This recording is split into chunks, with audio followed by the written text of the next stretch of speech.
రాష్ట్ర ఇరిగేషన్ శాఖలో గతంలో ఏ మంత్రివర్యులు పనిచేయనంత ఉధృతంగా అంత గొప్పగా ఒక ఉద్యమ బిడ్డగా ఉద్యమకారుడిగా కేసీఆర్ గారి నాయకత్వంలో తెలంగాణకు గతంలో సాగునీటి రంగంలో జరిగిన అన్యాయం గురించి సంపూర్ణమైన అవగాహన ఉన్న నాయకులుగా ఇరిగేషన్ మంత్రిగా అత్యద్భుతంగా పనిచేసి అటు మిషన్ కాకతీయ కానీ ఇటు సాగునీటి ప్రాజెక్టులు కానీ శరవేగంగా పూర్తి చేసి ఇవాళ తెలంగాణలో కొత్తగా 1 కోటి ఎకరాల మాగాణం కేసీఆర్ గారి ప్రభుత్వంలో సృష్టించబడ్డది అంటే దానికి ప్రధాన కారకులు పెద్దలు మాజీ మంత్రివర్యులు హరీష్ రావు గారు. గౌరవనీయులైన పార్టీ సీనియర్ నాయకులందరికీ, గౌరవ శాసనసభ్యులు, గౌరవ రాజ్యసభ సభ్యులు, గౌరవనీయులైన సీనియర్ నాయకులందరికీ ఈరోజు ఇక్కడ కాళేశ్వరం విషయంలో వాస్తవాలు మరి ప్రజల ముందు పెట్టడానికి హరీష్ రావు గారు ఇస్తున్న ఈ పవర్ పాయింట్ ప్రజెంటేషన్కి హాజరైన పాత్రికేయ మిత్రులకు నమస్కారాలు. ఈరోజు నాకు ఈ ప్రజెంటేషను ఈ యొక్క స్లైడ్ చూస్తూ ఉంటే ఆనాడు పెద్దలు సిడబ్ల్యూసి మాజీ సభ్యులు కేసీఆర్ గారికి సాగునీటి విషయంలో ఎన్నో సందర్భాలలో తెలంగాణ ప్రజలకు చాలా విషయాల్లో మనకు దిశానిర్దేశం చేసిన ఆర్ విద్యాసాగర్ రావు గారు గుర్తొస్తూ ఉన్నారు. ఆ రోజు నీళ్లు నిజాలు అనే పుస్తకం వారు రాయడం, ఈ సాగునీటి రంగంలో దశాబ్దాలుగా తెలంగాణకు జరిగిన అన్యాయం గురించి వారు సవివరంగా అటు కాంగ్రెస్ ఉన్నప్పుడు కానీ ఇటు బీజేపీ ఉన్నప్పుడు కానీ కేంద్రంలో ఎన్ని రకాల అన్యాయం చేసింది అని వారు పదే పదే చెప్పేటోళ్ళు. అట్లాగే తెలంగాణ ఉద్యమానికే మీకు తెలుసు శీర్షిక ట్యాగ్ లైను నీళ్లు నిధులు నియామకాలు. అందుకే 10 సంవత్సరాల కేసీఆర్ గారి పరిపాలనలో ఈ 3 రంగాల్లో సంపూర్ణమైన న్యాయం కేసీఆర్ గారి ప్రభుత్వం చేసింది. నీళ్ల విషయంలో ఇటు గోదావరిలో అటు కృష్ణలో ప్రతి నీటి బొట్టును వడిసిపట్టి ఒక్క చుక్క నీటిని వదలకుండా కాళేశ్వరం లాంటి ప్రాజెక్టు కాలంతో పోటీపడుతూ కట్టినా, అట్లాగే పాలమూరు రంగారెడ్డి ఎత్తిపోతల పథకాన్ని దాదాపు 90% పూర్తి చేసిన, సీతారామ ప్రాజెక్టుని కూడా 90% పూర్తి చేసి కృష్ణలో గోదావరిలో సంపూర్ణంగా ఒక్కొక్క నీటి బొట్టును వడిసిపట్టి తెలంగాణ రైతాంగానికి తెలంగాణ ప్రజల ప్రయోజనాల కోసం నిరంతరం పనిచేసింది కేసీఆర్ ప్రభుత్వం. కానీ ఈరోజు నీళ్లు నిధులు నియామకాలు అనే ట్యాగ్ లైన్ ఎక్కడో పోయింది.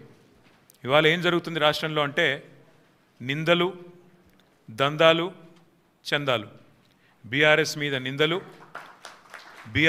నిందలు, బిల్డర్లతో కాంట్రాక్టర్లతో దందాలు, రాహుల్ గాంధీకి చందాలు.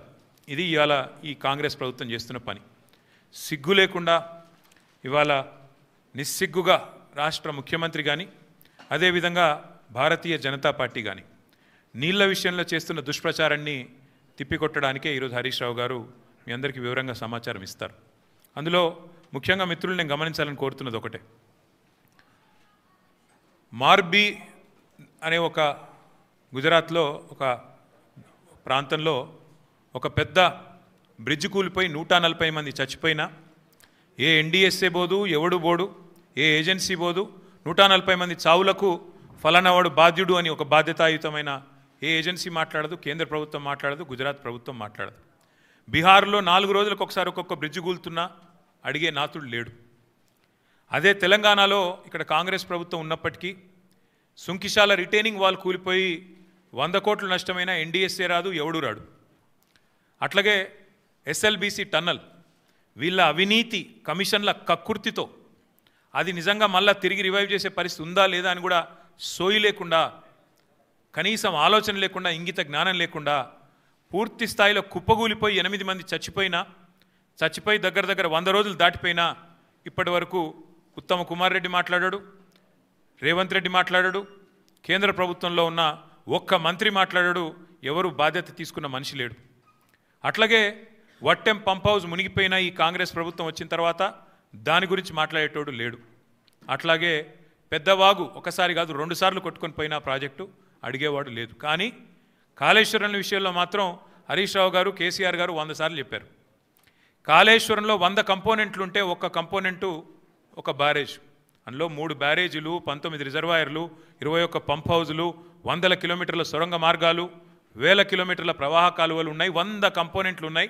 ఆ 100లో ఒకటి మేడిగడ్డ బ్యారేజు, అందులో మొత్తం 371 పిల్లర్లు ఉంటే 3 బ్యారేజీలు కలిపి 2 పిల్లర్లలో ఒక దగ్గర పగులు వచ్చింది.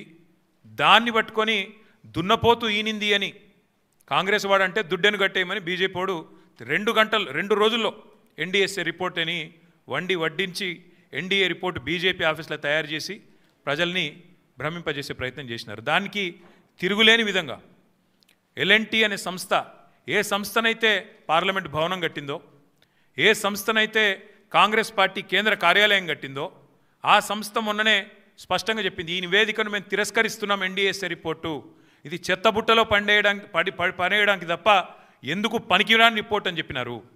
అట్లాగే ఆ సంస్థనే ఏ సంస్థనైతే నేను అడుగుతున్నా రేవంత్ రెడ్డిని, ఏ సంస్థనైతే మేడిగడ్డ బ్యారేజ్ కట్టిందో ఆ సంస్థ నిజంగానే పనికిరాందైతే మరి కాంగ్రెస్ పార్టీ కార్యాలయం కూడా ఆ సంస్థతో ఎందుకు కట్టించినామని నేను అడుగుతా ఉన్నా. కాంగ్రెస్ పార్టీ కార్యాలయం కూడా తెలంగాణకి వెళ్ళిపోయిన మూటలతోనే కట్టిరు మీరు, అందరికి తెలుసు అది. అందుకే మేము అనేది ఇవాళ వాస్తవాలు తెలియజెప్పడానికి తెలంగాణలో జరుగుతున్న దుష్ప్రచారం 2 పార్టీలు ఒకటై కాంగ్రెస్ బీజేపీ కుమ్మక్కై ఇవాళ దున్నపోతు ఈనిందని ఒకడంటే దుడ్డెను కట్టేమని ఇంకోటి అన్నట్టుగా ఇద్దరు ఒకటై నీళ్ళిచ్చిన కేసీఆర్ మీద, నీళ్ళిచ్చి కన్నీళ్లు తుడిచిన కేసీఆర్ ప్రభుత్వం మీద అభాండాలేసే ప్రయత్నం ఏదైతే చేస్తున్నారో, కమిషన్ పేరిట ఏదైతే నాటకాలు ఆడుతున్నారో ఆ విషయంలో వాస్తవాలు బట్టబయలు చేయడానికే ఇవాళ హరీష్ రావు గారిని నేనే కోరినా. మీరు దయచేసి చెప్పాలి, మీరు ఎందుకంటే మీకున్న అనుభవం ఎవరికీ లేదు. కానీ ఇది ఈ పరంపరలో మొదటిది ఈరోజు ఈ మీటింగ్. నేను హరీష్ రావు గారిని కోరుతా ఉన్నా. ఇక్కడే కాదు, నేను మొన్ననే డాలస్లో తర్వాత లండన్లో చాలామంది ఎన్ఆర్ఐ మిత్రులను కలిసిన. వాళ్ళందరూ అంటున్నారు, అన్న మాకు కూడా చెప్పండి వివరాలు, మాకు కూడా చెప్పండి విషయాలు, మాకు కూడా చెప్తే మేము కూడా సోషల్ మీడియాలో చెప్తామన్నా, ప్రచారం చేస్తాము. ఈ విషయంలో ప్రభుత్వం ఒకడేమో మరి బట్టగాల్చి మీదేస్తుంటే ఇంకోటి దానికి తానా అంట తందానా అంటున్నాడు. కాంగ్రెస్ వాడు బీజేపీ వాడు ఇద్దరు కలిసి తెలంగాణ బొండిగా విసికే ప్రయత్నం చేస్తున్నారు. తెలంగాణ ముఖ్యమంత్రిగా కేసీఆర్ గారు చేసిన పనిని ఇవాళ కావాలని మరి దాని మీద అపవాదులు వచ్చే విధంగా, దాని మీద అనుమానాలు కలిగే విధంగా ప్రచారం చేస్తున్నారు. వాస్తవాలు చెప్పండి, మాకు కూడా జూమ్ మీటింగ్లు పెట్టండి అని వారు కోరితే హరీష్ రావు గారిని కోరినాను. అటు ఎన్ఆర్ఐ మిత్రులు కానీ ఇక్కడ ఉండే ఇంకా ఎవరన్నా మిత్రులు కూడా మేము కూడా తెలుసుకోవాలనుకుంటున్నామంటే వారికి కూడా ఇంకా కావాలంటే జిల్లాల దాకా కూడా పోతాం.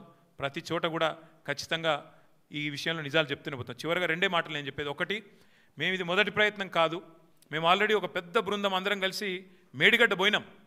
అది పోయి కూడా దాదాపు మీ అందరూ వచ్చినారు, మీడియా మిత్రులు కూడా వచ్చారు. మా ఎంబడా రోజు 9 నెలలు అయినట్టుంది.